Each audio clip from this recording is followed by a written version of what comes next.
Catch 'em in the pasture, run 'em in the pen, work 'em other Sundays, do it all again.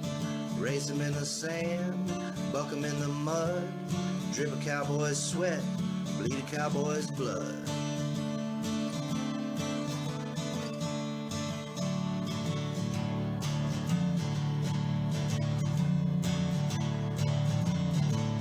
I'm Zeke Thurston, 2016 World Champion Saddlebrock Rider, and you're watching The Peppered Stewart Show. That's what he said.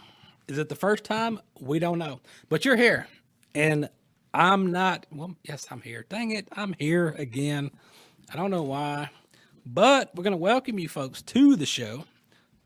Because why else would you not welcome someone? That's what you do. Well, they just poke in to see what you're doing. We got some good stuff coming up. We got a good show today. We've got a guest that's going to be here that's like jiu-jitsu. It's going to happen. He's going to talk to you about some stuff. He is a well-known jiu-jitsuan, Carlos Machado. If you don't know who that is, you will find out soon enough. We got some cow stuff for you. We're going to talk about some bovine heat failure.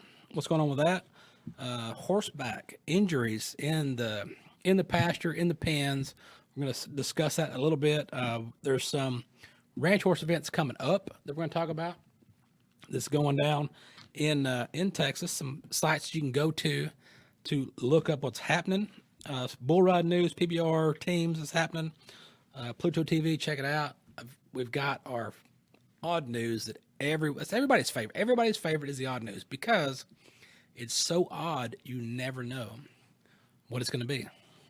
And half the time, I don't know until I read it. So that's how that works. There's a remake we're going to talk about a little bit later. There is I want to say an 80s classic, maybe 90s classic movie that's being remade. And we really need a deep dive discussion into that. Then we'll also jump into Netflix. What are you watching? We got some stuff to talk about in there. But, man, I guess we'll jump into some cow stuff and get that out of the way. The sale barn reports, everybody wants to know about the sale barn reports. Most of the sale barn reports are in Texas that you're going to find when you go to pepperstewart.com, click on livestock sale barn reports. A majority of those sale barn reports are from Texas. There's a few Oklahoma in there, maybe in Arkansas, and then there's some California. Yeah, they have cows in California. They also have cows in New York. Speaking of New York, there was a sanctuary up there. I don't have the whole story, but there was a veganistic animal sanctuary up there in New York that one of the farmers' cows got out. The sanctuary abducted the cows, and she ended up getting arrested for cattle theft. So that's pretty interesting. So before I get into that and deep down into everything that's going on, I think what you want to hear is some music. I think everybody wants music. So let's do that. Let's kick it off with some tunes, throw some music out there. Listen to this. You've heard her on the show before. Great artist. Check her out. When we come back, we've got something for your eyes.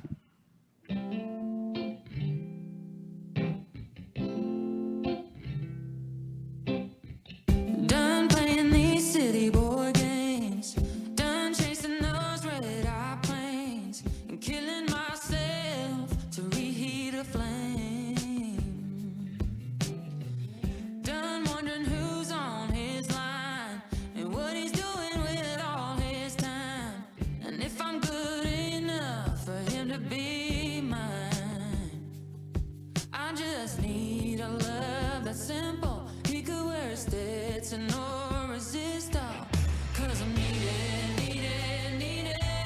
something good down to the core. Who keeps it easy to love like Sunday morn? The strongest silent type who makes me his first choice. That's why I'm holding out for a cowboy. Blue jeans and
must have known that I needed someone good down to the core. 'Cause he's so easy to love like Sunday morning. Yeah, he's the strong and silent type. He makes me his first choice. So worth holding out for a cowboy. So worth holding out for a cowboy.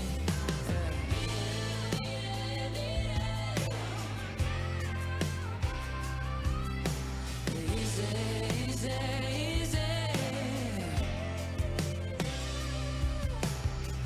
It was so worth holding out for a cowboy. So check out Clare. You've heard her here. She's got some good stuff going on. She is out there singing songs. I think she's still holding out for a cowboy, but maybe that'll change. We did say we got some guests here. We did say that Carlos Machado was going to be here talking about stuff. So before we jump into that, take a look at this, and we come back, we're going to talk about some stuff. You know, jiu-jitsu is not something that you get the motivation to do every day unless you have the mission at hand. And the mission in jiu-jitsu, number one, is to change people's lives. And my journey in the United States started in Los Angeles, and shortly after I came to the United States in 1990, I ended up coming to a common friend, Chuck Norris, to Texas. And in 95, I officially started the seeds of jiu-jitsu in the Southwest. I've formed several hundreds of black belts that have formed in their own right several hundred black belts out of their own lineages. And in doing so, I realized that as an instructor, if you don't have the passion for the art, and if you don't have the care for the fellow man, it's really hard to go that fast and that far. I want to build students not just who know as much as I do, but also who surpass me in their degree of skills and hopefully in their degree of reach. And I think for me, this is a very important legacy to leave behind, is one that fosters individuals to feel powerful, not just in the sense that they are knowledgeable of the art, but powerful because they know they can contribute to the empowerment of others. And that's the most rewarding experience that any instructor can ever attain, is to know that he has formed another individual that can equal or surpass his own skills. So this is the message that I have. This is the pride that I have to claim, that I have changed many people's lives, and the job doesn't stop with me. Like I said, jiu-jitsu is never a job done, but always will be a work in progress.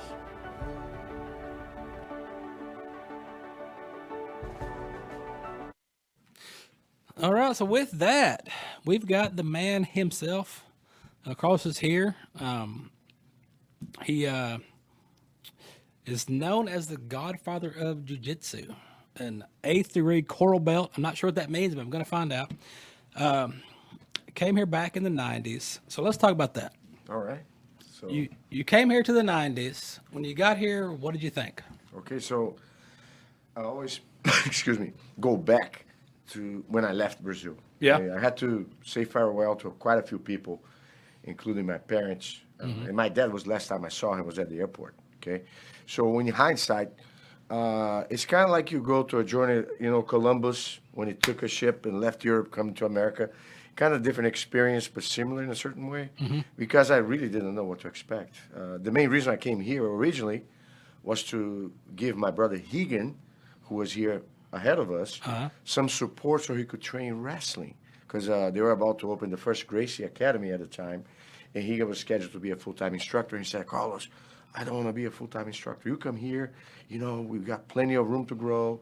You know, so my brother John came along with me, and that was our original goal, was to work with some of our cousins and just back up our brother. There was never intended to be a pioneer and help spread the art. Right. You know? And so when you got here, you started doing that. What kind of opportunities, you know, came up from being here and being in the jiu-jitsu, because it wasn't really that big of a thing here in Texas? All right, so I started in a double-car garage.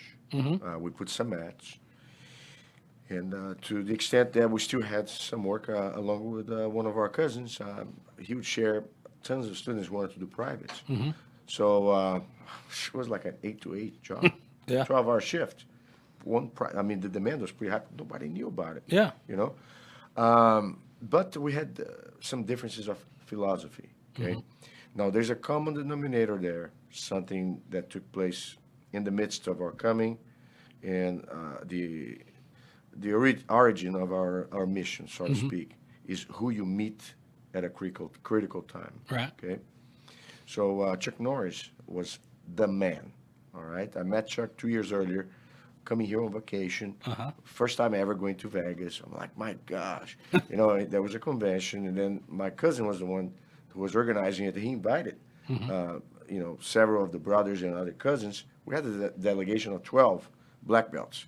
They went there to teach for the first time the karate students from Chuck Norris's organization. They had over 1,000, you know, practitioners on the mat at a single time. But anyhow, make a long story short, when you're part of history, you don't realize. Right. Until time passes and you look back. So at that time, it was too new to us, and the mission was not yet clear. And I can elaborate on that as we go along with this. Chuck Norris was the critical point. Yeah. And so, in part of that, meeting Chuck, how did you became friends with Chuck?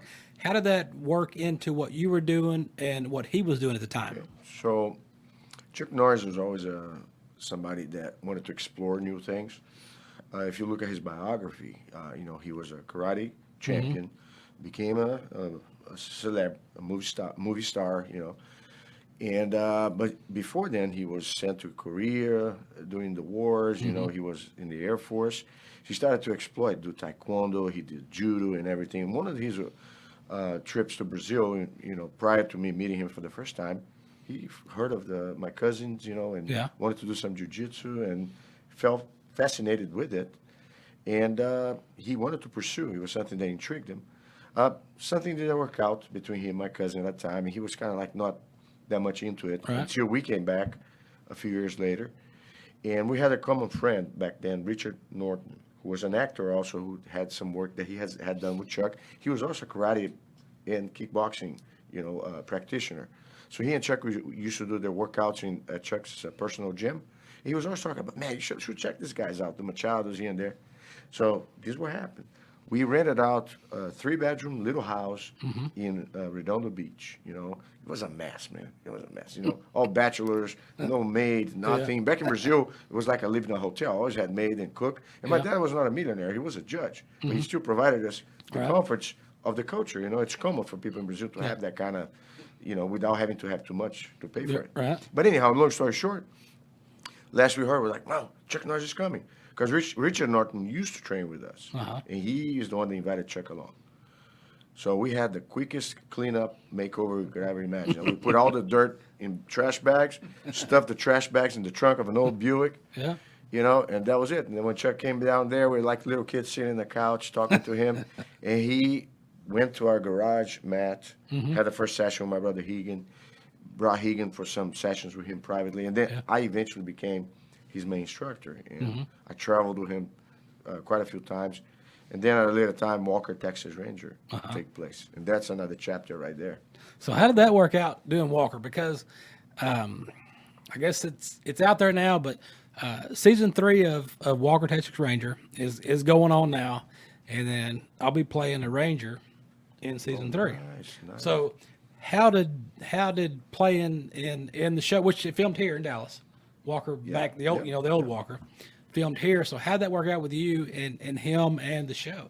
Okay, so you know, you watch The Godfather, you know, they make an offer you can't refuse. Right. You know? Chuck Norris, in a nice way, made an offer I couldn't refuse. Said, come here to Texas, your dojo will be inside my TV studio. And I'll have you working on the show until you have enough students that can help pay your bills. And then, you know, if you don't need me anymore, then you can go on your own. So I said, what? I had my own trailer with my name, and I was not a movie star. And I was thinking here, man, I get beat up by the man, Chuck Norris. He doesn't hurt me. He pays me good money, you know. And and I'm hanging out to the crowd like right there, rubbing elbows with the stars. Yeah. So I kind of almost had to reconsider my career. But then I saw behind the scenes how hard it is if you are the main actor, the producer, and everything else. Man, it's not for the faint of heart. You know, you make your money, but you got to earn every bit of it, right? So he laid out everything for me, and then in 8 months, I outgrew the place, and then eventually I found my own location, and I still had a lot of contact with Chuck, go to his ranch quite a few times, travel with him all over. But one thing, unfortunately, that took place, the show became much bigger, much quicker, I guess, than anticipated, which was a good thing, but he had no time left. You know, I would do workouts with him at his house, like the Total Gym. Yeah. That's the real deal, man. Yeah. Chuck Norris, he can do. I mean, that's why he has all these jokes. He can do it, man. Yeah. That guy, I was saying, when I'm your age, I want to be like you. Because, you know, he was doing circuit training and everything. Long story short, I mean, when you have a celeb like Chuck, a hero on and off the screen, giving you such a degree of support, you know, the rest is on you, man. Yeah. So he laid out the foundation for me and several of my brothers. We were recurring participants on his show. Of course, not as actors, but doing stunts and things like that. Okay. And so now that you are here in Dallas, for those that are out there that watch, that are local here in Dallas, you've got a gym, you've got your place going. So where are you located? Where are the people going to find you? How they get hooked up to come work or train? All right. So now we're more civilized. Because back then, jiu-jitsu was popular, but it was still, you know, people had to be educated. So if you would have not uncommon Division I wrestlers, 265 pounds, showing up, what's this thing? You know, so I had to prove the guy, tapping the guy out. The guy throws me on the ball. I bounce back, and I'm not a big guy. Yeah. Everybody in Texas is bigger than me. So it was an interesting time. But the point was, back then, we didn't know enough about how to educate people. We were just trying to convince them of something that was yet not 100% understood. You know, we had the first UFCs with my cousin Hoyce and everything, and people was like, "What the heck is this?" You know, skinny guy against a sumo guy, and the skinny guy wins. Right. And from then to now, I mean, I had different learning curves and times that I had to switch roles. You know, I used to compete back then. Right. I was more into competition. I still enjoy watching tournaments and preparing my students, but I'm more about changing lives and being more of a mentor if I can. Right. Okay. You know, so nowadays we have a place in Carrollton. Your brother happens to go there sometimes. You know, when we are both in town. I mean, he's in town, but he lives on the other side of town. But in any case, it's a lifestyle. You know, I preach lifestyle. If you are an athlete or not, you get the benefits in one way or the other. What could, if somebody was to come out, say there's somebody that's kind of interested in it and they want to come out, what does somebody expect the first time when they come out, they see the gym, they get ready to kind of learn what's going on? What can they expect as a first timer come out to see jiu-jitsu? Yeah. It's kind of like baby step, you know, because one of the issues when you go to a gym, if you're going to learn martial arts, there's an intimidation factor. Right. It's like, oh my gosh, I'm going to be in the fire pit, you know, in the lion's den, you know, I don't know, I'm going to be eaten alive. Right. And we tried to demystify that. No, everybody here's your friend. Everybody's going to help you out. I'm going to help you out. I'm the instructor. It's in my best interest to preserve your physical integrity. I don't want you to get hurt or hurt anybody. And all those guys out there, if you're a novice, they're going to go along the way being training partners, carrying you along until you are knowledgeable enough to go on your own, you know. So, which was not the case back in the old days, man. You were like 20 years ago, I would throw you in the fire. You'd have to, you know, come out of there alive, and if you did, you passed the test. Yeah. That's not good for business. Right. So with the different belts, like, you know, right now you're an 8th degree coral belt. How do the belts work? Okay, so that's something that along the way, you know, me and my partner, we have worked on this and always try to strive creating structure. Okay, if an instructor doesn't have an answer for you, what it takes for you to progress, he has to provide you the answer. Right.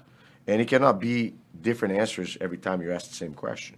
Okay, so back in the old days, my idea of advancing okay, and I'm going to give you the description of the belts, was, okay, you train 8 hours a day, you learn 400 moves, do really well, then I get you from white to blue belt, which is the second belt for adults when you're past 16. How many people train 8 hours a day? Every day, 7 days a week. That's what I did in Brazil. So that's not realistic, So it's not about watering down. It's about fine-tuning and magnifying. Less is more, So nowadays, usually you have every 24 months, you're eligible for changing belt. First belt is white belt. You have to have a curriculum, a roadmap, a blueprint. Right. Are you gonna nowadays you have GPS, right? You don't get lost. Yeah. If you don't have your jiu-jitsu GPS, which we have video platforms with apps and online hours of that the instructors who are part of our organization, they have access to it. So you should know what you're going to teach and how before you even go onto the mats with your students. So that part is already a given, but it was a process because there's a cultural battle that happens. Most guys in Brazil, they didn't learn that way. We didn't inherit the structure. We had to fend for ourselves and figure it out as we went. And from there to what it is now, you have to accept that you have to be organized. You have to accept that you're not just training people, you're running a business. Because a lot of people think it's just about fighting alone. And if you are a business owner, you're going to have to deal with the bills. You're going to have to deal with the business. And there is this bias that if you make money with martial arts, some instances they call you McDojo. Oh, you're selling out. I'm not selling out, man. The measure of my service is the quality of my students. Right. If my students kick everybody's butt, and I charge more for it, and I give them the time, I don't care what you say. I believe instructors should be paid as much as lawyers. I went to law school, by the way, ironically. Yeah. So you've got your website. I was looking at the website today. You've got the website. You've got some videos on there. You've got stuff on there. As far as the links that you have, what is the best link for people to go to get started to see what you offer, see where you're located, stuff like that? What's the best one for them to go? The audience will determine that. Are you a plain, lame person that doesn't know anything about jiu-jitsu? You're going to be a student. Go to, if you are here in Dallas, we have quite a few locations. Mine happens to be at carlosmachado.net. It's a place in Carrollton, Texas, which my friend here, Mr. Eric, your brother, comes along and trains with me, as much as we can. If you're an instructor who wants to actually learn our method, okay, you go to machadomethod.com. That's the platform that gives you all the spice in the sauce. Okay. So you can provide your students the ingredients for them to learn successfully. So we have, hundreds of schools that are right now using our methodology of teaching, okay? Because that's another thing that I realized. I can't change the world by being limited physically within the walls of a school. I have to reach out to as many people out there, instructors, who want to replicate this work so we can change as many people's lives as we can. Okay. Now, if you want to buy some goodies from Carlos Machado, go to cmjjgear.com, which has from uniforms to rash guards, when you do no gi, to a nutrition line, Machado Method Nutrition. And more recently, we have some apps that were launched for students.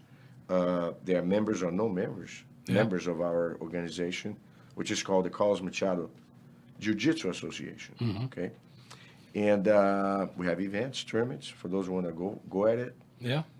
And quite a few other things. What else can I, did I put anything else there? I sent an email with a couple other things. So we had Machado Method, CMJJ Gear, and my physical academy, calls Machado.net. But there's tons of affiliates all across. Yeah, it's just, Chances it's between are- 150 to a couple hundred. Yeah, okay. I'd say now. Wherever you're at, you can Google it. There's probably a school pretty close to you. Okay. All right.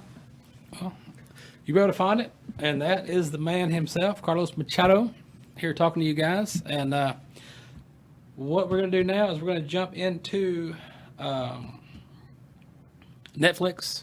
We got a trailer for you guys to check out for part of our What Do You Watch on Netflix segment. So check out this trailer for the newest Rambo, and see what you think about that, and we'll come back and talk about stuff.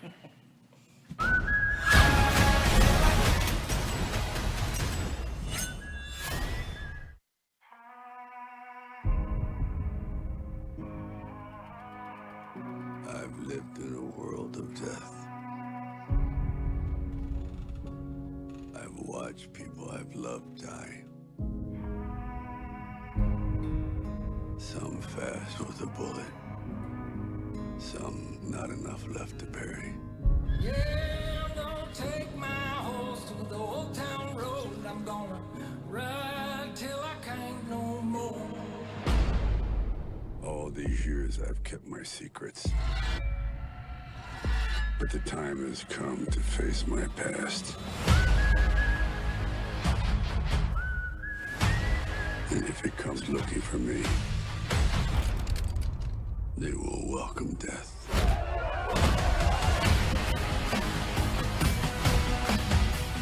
I want revenge. Ride till I can't no more. I want them to know that death is coming.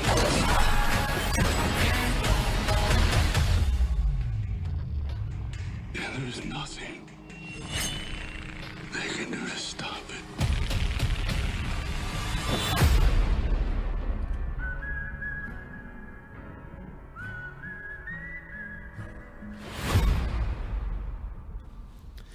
All right. It says coming soon, but it's out there to the world. You need to watch it. It's pretty good. I watched it. I've seen it. You know, part of our what do you watch on Netflix? Watch that. There's a couple other shows that I'm waiting to watch, but it was. If you've seen Rambo, you've seen them all. But you know, you got to watch it. Just watch. Some good stuff happening. He has horses in there. He's riding his horses. And, you know, he's been at a bunch of horse events here lately.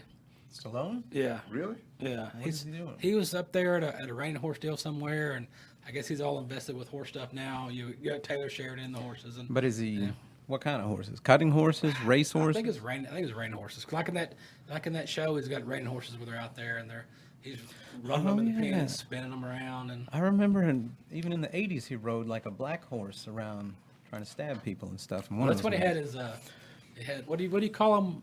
Cocktails. Cocktails. He's running down there throwing stuff, blowing people up. He's always been blowing people up though. That's what he does, right? Yeah. Do you like his last Rambo? The very last one that he did. It was pretty good. Yeah, I liked it too. He put a little western flair to it. I didn't see Horseback. Speaking of horseback, there's no horses in Roadhouse, but he was on his break, so I always remember that. Wait, what?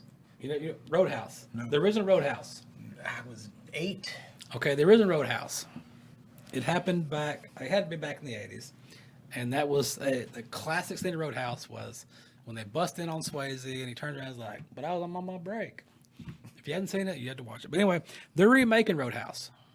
All right. Who's in it? Oh, boy. So they're going to remake Roadhouse with Conor McGregor and Jake Gyllenhaal, which has got to be the weirdest combination. Is that serious? That's serious. Who's going to be the good guy? They haven't broke it down yet. They just announced it now that they've went ahead and announced that McGregor has joined the cast of the film. His role's not. I hope he's the guy. Is he going to be the Sam Elliott guy, or is he going to be the Patrick Swayze guy? I was on a break. I couldn't give a bollocks. Yeah, I mean, what's he gonna? Well, who's he gonna be? That's going to be entertaining. But they've got Jake Gyllenhaal in there. They've also got I don't know who the guy who's Lucas Cage. Do not. Lucas Cage or Billy Magnuson is going to be in there. I'll have to take your word for it. But the same guy's directing it. It says. Oh. And I'm trying to see. And they're filming it. Where they filming it at? I saw it earlier. Today. Dominican Republic. Yeah, they're gonna film it over there. Are you serious? Yeah. And I'm like, what are they doing? It was originally going to be Ronda Rousey. Like 4 years ago, before Holly Holm kicked her to WWE, it was going to be Ronda. That solves your question there. 1989 is when Roadhouse came out. Okay. It was probably 91 when I seen it. So I said I was 8. I was Is right they on. scheduled yet, the production? They're fixing to kick it off. Wow. They're fixing to start. But I just, after watching Roadhouse, the original, you had Swayze, you had Sam Elliott. You got Conor McGregor, which I get that. You're going to need somebody there, to fight. But Jake Gyllenhaal? You're going to have Jake Gyllenhaal from Brokeback Mountain? Going to be in Roadhouse? He did other things. Yeah, Brokeback Mountain. He had some on it. I'm just like, really? I never saw Jarhead. Was that good? Yeah, it was pretty good. Yeah, he was he was in Jarhead. It was good. Yeah. So they're going to remake it. It's going to be on a stream. Did they say what streaming service it's going to be on? Amazon. So it's going to be out there. Speaking of streaming services, always keep an eye. I always try to tell you guys, always keep an eye on the social media sites, Pepper Stewart Show on there and stuff like that, because we've always got giveaways and stuff happening. 1883 DVDs are about to be given away, depending on when you're watching this. But anyway, 1883 DVDs are about to go out there to you guys. We've got some contests going on, so always keep an eye on the Facebook or the website to see what's happening, because I'm interested to see the behind the scenes of 1883. Yeah. Because I got more screen time in the commercials than I did on the actual show. So I'm curious to see what happens in the You get the behind the scenes. Yeah. all of your scenes that they cut through on the Yeah. floor. That you they can cut now out. Watch them. Just like they did with me in Dallas. When I did Dallas, when they did the reshoot of Dallas, the new season of Dallas, I was in it. And all the scenes I was in, they never aired. Yeah, to me in the Walker show. Yeah. I did all those fight scenes. I got hurt. I threw myself on the ground trying to look really sharp. Yeah. Then when I saw the clip, I said, where am I? Yeah. I just saw the top of my head. And I had a little bit more hair back then. Yeah. Man. I was like, what I learned my happened? lesson then. So don't go overboard until you see the final cut. Right. The best thing about it was the checks always cleared. So that was always good. You know, the check that I like, the mailbox check. Yeah. It's after you get done, they keep Yeah. sending you. They rerun them. They rerun it. I watched Walker the other day. He wasn't wearing his action pants, but he was doing. It was one of the episodes where they did like a throwback into. They were dressed up like Indians, Okay. and I was like, I don't remember that, but they were dressed up like Indians doing like an old throwback to the 1800s. No, I To Walker, I was don't like, remember what that. is this? And that's what it was. All I remember is the stuff here in Dallas, with the his Dodge Ram, and Yeah. they were riding around, and That was How's the new one going? The new Walker series? It's kind of like really hard to replicate. when it first came out, Just remember, you're yet to film your scenes. well, Yeah, don't spoil it. Don't spoil it. when it first came out, this is my thoughts, and my thoughts on it was this: you can't remake Walker. You can't reinvent Chuck Norris's character. Yeah. So what my thoughts on it was, they brought in Jared Padalecki from Supernatural to play it. Yep. So my thoughts on it when I heard it was being remade, we talked about it, was have him be Chuck Norris's original character, be his son or his grandson that's fresh out of the military or something like that, is coming in to play, Yeah. as a ranger. I would like to see that way instead. Do it that way and not bring it back to where he's playing Walker, because that doesn't. It It's doesn't too big of a shoe to yeah, fit. you're never going to be that guy, and to try to sell it to the people, to sell Jared Padalecki from Supernatural as Chuck Norris, it doesn't fit. Yeah. I only watched the trailer, but from what I saw, he's not doing the same thing. Right? No, but he's still the same guy. Right, it's the same guy, but the character he's playing to me is Raylan Givens from Justified. I was watching, I was like, I think I've seen this already, but it's still, And that's what it is. and that's what happened to a lot of people that turned a lot of people off of it when it came out was, don't remake him as Walker. Make him his son. Make him the grandson. Be related to it, but don't try to be the same guy, because you're never going to be Chuck Norris. Yeah. Well, it's And I'd still say, man. season 3, right? Yeah, season So 3. he can just wake up and it was a dream that he was his dad, and then we carry on. That's one thing about the Walker, the first one. Chuck Norris, he would read every script, every storyline, because he was so concerned about the public perception. Right. You know, he was always adamant about not misrepresenting his character. And so, yeah, man, the guy, he was 24/7 involved in stuff. But anyhow. And so we'll see. You got this here. You didn't even bring this up. It's my Seaforth water. Ooh. I'm getting ready to go. So I'm practicing. That's your secret right there, right? It's right here. It's Seaforth You're water. getting ready to enroll in jiu-jitsu. That you get. There you go. You drink that, you can whoop anybody. Just take a drink of that. You got it nailed. It's fire water in a What can about? right Didn't there. you go down to this ranch as a young As whippersnapper? as youngsters, we did at a time or two work cows at the Lone Wolf Ranch down there. So That's serious. Wow. Mike Norris, wasn't he around? I don't remember. All I knew is all I remembered is I had a horse and I was That's your going to son. work cows. Again, I was 7. Yeah. His oldest son. Yeah. He lives in I was Dallas. probably at that time. I might have been. I was probably 12, 13. yeah, probably somewhere in there. Probably 12, 13, somewhere. Yeah. They used to come get us out of school. Yeah. Hey, so We and so don't have didn't show to up. get picked up out of school to go work cows. So we got to go. Horses in the back, right? Hey. Had Billy Ray Cyrus Yeah. He was popular then. ready to go. Yeah, but his heart was breaking though. Yeah. It was a little achy. Yeah. No? All right. I've been growing my hair out just so I can be him for Halloween. Does he grow that long? Yeah. Yours? I- Really? Let's see. Man, don't make me feel bad, man. Come on. I'm gonna look after what is it? October 30th, November 1st. It's coming off after I win the Halloween competition, whatever it's called. What's it called? Mullet Fest? I don't know. Yeah. I don't know what you I signed win- up for. After I win Mullet Fest, I'm shaving it back bald. What were we talking about? Nothing yet. Oh, we're talking about that.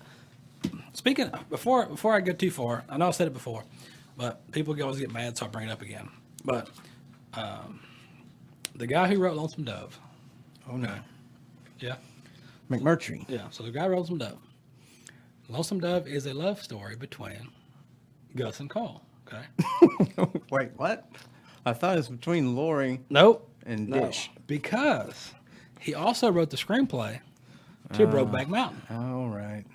So the deal was the world wasn't ready for it at the time. In the 80s, they weren't ready for it. Are you serious? So when he wrote the screenplay for Brokeback Mountain, we were in a new time and they're ready for it. So if you go back and you really pay attention to Lonesome Dove, it's a love story between Gus and Cole. I think let's ask Robert Duvall about this. You know, Robert Duvall does jiu-jitsu too. Yeah. We'll have to get him in here and debate it. You're gonna lose, most likely. So speaking of cow stuff, let's do that. I got cow stuff here. All the heat, everybody's worried about the heat. We've discussed all the feedlot stuff and the heat things. Well, now there's a veterinarian named Randall Raymond, 2 first names. That's weird. There's too many deaths in cattle that are close to being finished, like what they've been seeing up in Kansas. And so they're doing a study on bovine congenitive heart failure, which has become a growing concern. So they've been studying that. And over the past several years, late-term losses have spiked about 20 to 40 mortalities per week in one major feed yard during peak heat seasons due to the bovine congestive heart failure. So they've been studying that and trying to figure out if there's a way to determine it before it gets to that point. So they've reached out to a couple of colleges and they're working on it, trying to figure it out, and testing these cattle and testing their hearts after they've been packed to kind of see a difference between the two. And they found that it affects a lot of the black cattle a lot more, which when it's hot, it's black, it's hot, yeah, it gets hotter than it would if it wasn't. So they've noticed that plays a part in it. That sounds racist to me. And the genotypes in the region had 28 times higher odds of the disease compared to calves that were a lighter color, which you got to think is hot. The heat. Obviously. Black attracts the heat. Right. So, yeah, it's hot. So they're working on that, and they've realized that their losses between 2,500 to 1,200 in feed yard costs is a big loss for the cattle consumer, and that from May to September they ship 30 to 80 head a week to the packer early as an emergency shipment, because as they're testing these cattle, they're already seeing that they're becoming into a heart failure situation. So they rush them in to get them packed sooner. So they're trying to figure out if there's a way to detect it sooner or to see what they're doing different. And I've always said with the feed yards, you've got to, I understand it's a feed yard. I understand you're packing cattle and stuff, but you've got to help the cattle out. You need to put some shade out there. You need to have some shades in those lots, make some shades, make it cooler, make it more comfortable. I mean, it's their end time, but still make it as, if you did that and you cooled the temperatures off, you cooled things off for the cattle, you're not going to have the losses that you see, and it's going to be a lot more comfortable for the rest of them as they go through the process. So put some shade up. Build some shade. I mean, we talked about it. It's dirt. It's all dirt. It's hot. There's no grass. They're just eating feed, drinking water, and waiting to get on the truck. So with that, Yellowstone fans checking in on the TikTok. Progressive Cattleman. If you don't read the Progressive Cattleman magazine, you can get that in your mailbox every month for free. So they discussed accidents and injuries in North American farms and ranches, talking about horseback injuries and people out working cattle and doing stuff like that. They broke it down. They did a study, which everybody likes studies, lists. Everybody breaks everything down. So they came up with these hot topics for you guys out there, horseback, doing stuff, and working cows. So they're saying be sure you're matching the capabilities with the task. It's important to ensure that the horse is capable of, handling the work that you put before it. You got to make sure you've got a horse that's set up for whatever you're going to be doing. By the numbers, what was saying? Work-related injuries over 10,000 in small farms, ranches, and feedlots. And they also found that ATVs play a big part of it. So you got to be careful out there on your hot rod around. That's no surprise. I've seen some. I've been searching for horses and ATVs lately. I think I'm going to just cancel that. Cancel your order on that deal. Another factor, which plays into what you're talking about, inexperience in understanding cattle behavior. Definitely me. So if, you've got to have some idea, of cattle behavior and how cattle operate and how they act, because if you're not familiar with that, it can be dangerous. Yeah, you get hurt. Another big factor is supervision and mentorship. Make sure if you've got some guys out there working for you, working cattle and doing stuff that are maybe new to you or new to, being around cattle and doing stuff, take some time, hang out with them. Make sure that they're doing what they need to be doing and kind of supervise. And if they're not doing what they need to be doing, kind of mentor them a little bit. Say, hey, this is how it works. This is what you do to kind of keep, everybody safe on that. And then, of course, infrastructure, mental stress, that's everywhere. So just, as far as being stress is going to happen. So I'm stressed. Just go to work. I'm stressed out just hearing about it. just go to work. I guess we still got time. But you got some odd news over there or something? What do you got? There's a bunch of them. Oh, did I get to this? PBR teams kicked off. They got PBR teams going on. If you got Pluto TV, there is a PBR channel on Pluto TV. Wow. It is free. So you can watch all the PBR bull riding action you want to see. And if you watch enough of it, you're going to say this guy's Bonified bucking bulls bucking on that TV. So yeah, on demand anytime if you want to go to Pluto TV. Yep. Look up the Velocity Tour. You can see all kind of Bonified bucking bulls. Wow. What else you got? You got some odd news over there? Yeah. What happened? What do you want? We got cows. We got a mystery cache. Big one. The world's largest corn maze. You want to hear about that? Is Beavis there? I don't know, Oh. but we'll find out. All right, in the world's largest corn maze, allegedly. So, Stony Brook Farms in Foley, Minnesota, is seeking the Guinness World Record for a 118-acre corn maze believed to be the world's largest.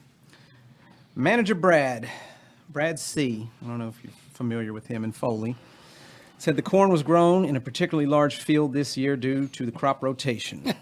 You want to try to say his name? No, Sounds Brad- like Brad's- Bill Clinton and Lewinsky. Yeah, Brad Chmielewski. So be careful with that. Be careful with those corn cobs. All right, we planned on doing a Halloween villain-themed maze already, and then we just thought, well, now that we have all this extra space, we can put more villains in there and make the maze much bigger. The maze features the images of horror villains, including Pennywise, the clown from It. Oh, we're looking at it live. That's the Stony Brook Farms. Wow. That's a pretty big maze. My aliens. Oh my gosh. Aliens. Brad's trying to take credit for the aliens. All right. All right. So Chucky from Child's Play and Jason from Friday are out here in the cornfield. So they have a 110-acre maze with 32 miles of pathways. Within the maze, there's 4 different mazes. There's an easy maze, a hard maze, and then 2 extreme mazes. He said there's electronic help options for visitors who get lost. So this is escape room with steroids. Yeah. This is Sylvester Stallone's escape room. Go Rambo. It's going to be challenging, so we have a QR code that you can scan with your phone and follow your location. So it's cheating. While you're walking through the maze, no. No GPS? Yeah. No, I don't want to do that. We're pretty excited about the new feature, and hopefully it'll help some people from getting too lost in there. The current Guinness World Record, for those of you that were interested, for the largest corn crop maze is 60 acres, so they're going to blow this out of the water. That was the maze created by Cool Patch Pumpkins in California, which is laughable now. Get 110 acres out there. So he's in contact with the Guinness World Records and hoping to have his maze certified as the new world record. Well, congratulations, Brad Chmielewski. Cheat on Lewinsky. That's a weird name for a guy. Yeah. Chuck Norris would finish it before he started it. Yeah. Yeah, you got to put Chuck there. He'll do it. We got cows in England. This is always the few times I've been over, I always had a good time staying on some of the farms over there across the pond, and visiting with those folks and seeing how to do things a little bit different than we do over here. But it's always a good time. So these cows, they said a herd of cows, like 3 or 4, wandered onto the British highway and caused the traffic to be backed up for 2 miles. So that's every day in Dallas. England's national highways tweeted photos showing the cows leading a long procession of slow-moving traffic on the M1 highway early on Thursday between Sheffield and Rotherham in Yorkshire. And I will tell you the M1 is busy. I drove it a lot. Speaking of Yorkshire, that's where we're from. We're from Yorkshire over there, by the way. I'm from. In case you're wondering. Am I? Yeah. South Yorkshire police and traffic officers were summoned to the scene, closed lanes for the highway to protect the cows during wrangling attempts. Now, if I'd have been over there, there'd be any attempts. I just wouldn't have got them. But the officials said the slow-moving traffic was backed up for 2 miles during the rescue. The cattle were safely rounded up by 7 a.m. Jesus. If you wonder why it looks like daylight in those pictures, because at 7 a.m. over there, it is daylight, because the times of the years that we go, it doesn't get dark. Well, it says they were leading a long procession. I think one of the cows just passed away, and they probably should have respected. They had to. They had a procession going on. What else you got? Anything else going on? You want some mystery cash, or when do you replace a battery? Who's got the cash? How do you get cash? Let's find out about the cash. A New Jersey couple solve the mystery cash buried in yard. All right. Okay. A New Jersey couple said they solved the mystery of $2,000 they unearthed in the yard while doing work on their home. Richard and Suzanne Gilson said they bought their 1920s era cottage in Wildwood about 4 years ago. They've since elevated the house and added a new foundation. Richard Gilson was excavating the front yard recently when he dug up what he initially thought were weeds, but later realized were tightly rolled bundles of cash totaling $2,000. Congratulations to you, sir. Couple said they initially thought the money, dated in 1934, Oh, wow. may have been tied to criminal activities decades later. Well, you shouldn't have spoiled it. The value of $2,000 in 1934 is estimated to be $40,000 now. So the couple said the mystery was solved when they were able to speak to the granddaughter of James Dempsey, who owned the house during the Great Depression. So in the Great Depression, he stashed $2,000. which would be 40,000 Yeah, at that it'd be time. 40,000. Not bad. So the lesson is put your money in the bank, gain interest, and not put it in a mayonnaise jar under your house. But granddaughter, who now lives in Colorado, said Dempsey instructed her mother to bury the money in the front yard of their home in the 1930s. Said the family searched for years, was never able to locate the stashed cash. It's a lot of money, but it's not life-changing. I think the story is more interesting. The history that this fella did this some 90 years ago, Richard Gilson said. People have asked me what I'm going to do with it. I'm certainly not going to spend it. The end. The end. That reminds me of the old, back in the old days, the old Stewart place down south where there was allegedly a bank robber or a wagon robber. They stole the gold and they hid it somewhere on the place and nobody's ever been able to find it. Yeah. So I imagine at some point they're probably building a subdivision down there and somebody's going to find find it. And they're like, oh, where's that gold? And then we'll never know about it. I think D.B. Cooper will find it first. I think he already spent it. Yeah. I don't think he went anywhere with it. I think he went down on a tree, and that was the end. I think he spent it.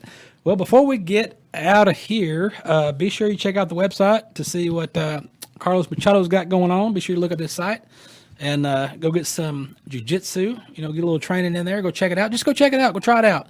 Go on the website. There's a lot of stuff on the website I was looking at today. There's some videos and things you can look at. Just kind of see what's going on, see if you're interested, if something you want to do. If it is, then go check it out. I mean, it's always, you try something new. What else you got to do? Get off your phone, put your phone down, go play on the phone, on Facebook and TikTok and making videos. Put your phone down, go try a little jiu-jitsu, see what you think about it. You can have Facebook and TikTok about that. Yeah, just film your TikTok, your jiu-jitsu session, right? Show them about that. Everything else going on, be sure you go to pepperstewart.com, look around, see what's going on in there. Maybe buy a t-shirt. I don't know. It's up to you. Check that out. Find your cattle and farm reports on there. Find other stuff on there. Find out what's going on in the world on Facebook and other socials at Pepper Stewart Show. So check it out. Look it up. And until then, we'll see you on the next one.